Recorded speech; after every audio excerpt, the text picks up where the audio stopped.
Hey guys, today we got trig functions of any angle.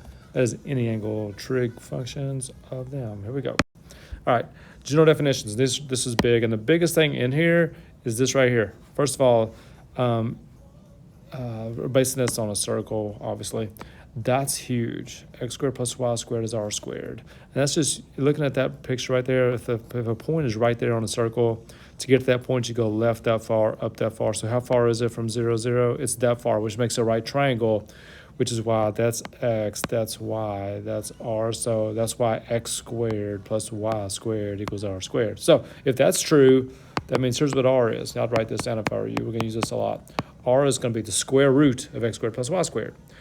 And you need R to find everything, okay? Sine, if I could drill this in your head, sine is y, cosine is x, sine is y, or cosine is x, sine is y, cosine is x, sine is y, tangent is y over x, except it's really y over r. Cosine is x over r. Tangent's y over x. No R for tangent, y over x, because tangent is really sine over cosine. And these are just reciprocals. So you're going to need R. And to find R again, here's what we're doing. We're going to go to the square root of x squared plus y squared all day long because of that picture right there, because it's always using Pythagorean theorem. It is always the radius of the circle. Okay, let's try one. It says let negative 4, 3 be a point on the terminal side of an angle theta in center position. Remember, center position means vertex at the origin, positive x-axis is one side, terminal side is the other side. I got a great picture here of it. Evaluate the 6 trig functions. Okay, to do that, you got to have R. R, remember, is the square root of x squared, which would be negative 4 squared is 16, plus y squared, 3 squared is 9. That's 25, which means R is 5. Now here we go.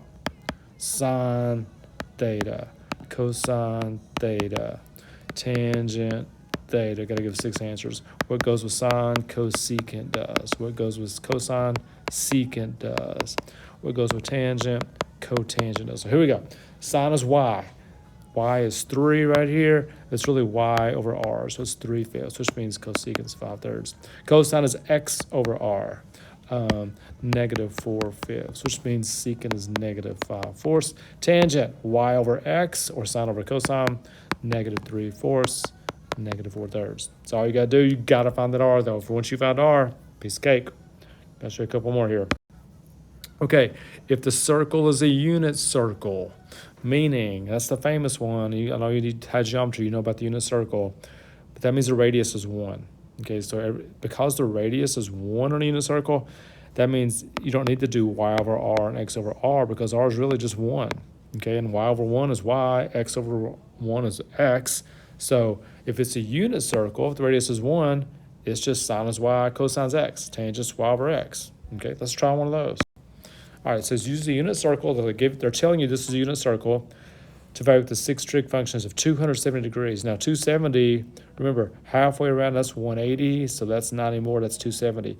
This point right here is 1, 0, because it's a unit circle. Up here is 0, 1, here's negative 1, 0, and down there is 0, negative 1. So here we go. Sine theta, cosecant theta, cosine theta, secant theta, tangent theta, cotangent theta. Okay, sine. Remember, sine is just a y.